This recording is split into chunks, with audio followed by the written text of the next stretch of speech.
पैसा और परिवार। रमेश का एक छोटा सा परिवार था जिसमें एक खूबसूरत पत्नी और 2 प्यारे बच्चे थे। उसकी पत्नी और बच्चे हर हाल में खुश थे, लेकिन रमेश उन्हें ज़िंदगी के सारे ऐशो आराम देना चाहता था और उसके लिए वह प्रतिदिन 16 घंटे से भी अधिक काम करता था।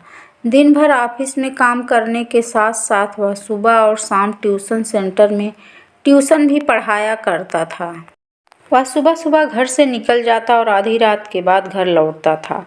बच्चों के लिए उसका चेहरा देखना मुहाल था, क्योंकि सुबह सवेरे उसके घर से निकलते समय बच्चे सोते रहते और देर रात घर में कदम रखने के पहले ही सो चुके होते। हाँ, रविवार को ज़रूर वह घर पर होता, लेकिन उस दिन भी वह किसी न किसी काम में व्यस्त रहता और उसका समय परिवार के साथ न बीतकर काम करते हुए बीतता। परिवार उसके साथ कुछ टाइम बिताने का बस इंतज़ार करता रह जाता। पत्नी अक्सर उससे कहा करती कि उसे घर में वक्त बिताना चाहिए, बच्चे उसे बहुत मिस करते हैं। उसी वक्त वह यही जवाब देता कि ये सब मैं उनके लिए ही तो कर रहा हूँ। बढ़ते घरेलू खर्च और स्कूल के खर्च के लिए मेरा ज़्यादा काम करना ज़रूरी है।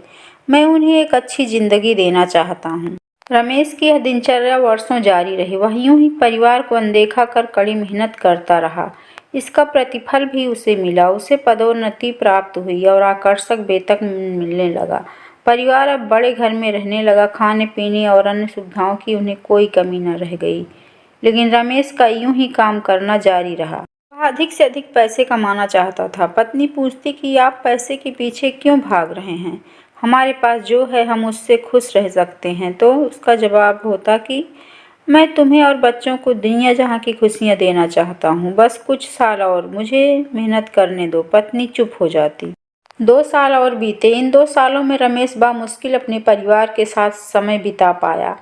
बच्चे अपने पिता को देखने, उससे बातें करने को तरस गए। इस बीच एक दिन रमेश की किस्मत खुल गई। उसके दोस्त ने उसे अपने व्यवसाय में हिस्सेदारी की पेशकश की और इस तरह रमेश एक व्यवसायी बन गया। व्यवसाय अच्छा निकला और रमेश को पैसे की कोई कमी नहीं रह गई थी। उसका परिवार अब शहर के सबसे अमीर परिवारों में से एक था। उनके पास सभी सुख सुविधाएं और विलासिता थी, लेकिन अपने बच्चों से मिलने का समय उसके पास अब भी नहीं था।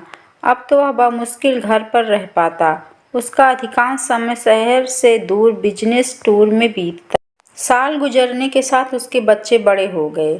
अब वे किशोरावस्था में पहुंच गए थे। रमेश ने भी इन सालों में इतना पैसा कमा लिया था कि उसकी अगली 5 पीढ़ियां शानदार जीवन जी सकती थी।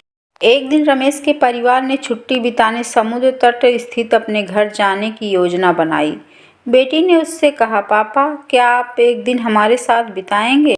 रमेश ने जवाब दिया, हाँ ज़रूर, कल तुम लोग जाओ। मैं कुछ काम निपटा कर 2 दिन में वहाँ पहुँचता हूँ। उसके बाद का मेरा पूरा समय तुम लोगों का है। पूरा परिवार बहुत खुश हो गया। वह समुद्र तट स्थित अपने घर पर चले गए।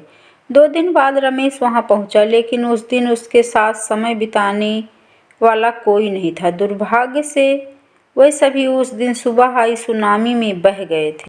रमेश अपनी पत्नी और बच्चों को कभी नहीं देख सकता था। करोड़ों की संपत्ति होने के बाद भी वह उनके साथ एक पल नहीं खरीद सकता है। वह पछताने लगा। पत्नी के कहे शब्द उसे याद आने लगे। आप पैसे के पीछे क्यों भाग रहे हैं? हमारे पास जो है हम उससे खुश रह सकते हैं। कहानी से सीख। पैसा सब कुछ नहीं खरीद सकता, इसलिए पैसों के लिए अपने परिवार को महत्व देना कम मत करें। पैसा खो देने के बाद फिर से कमाया जा सकता है, लेकिन अपनों को खो देने के बाद दोबारा वापस नहीं पाया जा सकता है। हाँ तो दोस्तों, कैसी लगी ये कहानी कमेंट ज़रूर करके बताना और चैनल को सब्सक्राइब करना, वीडियो को लाइक एंड शेयर करना।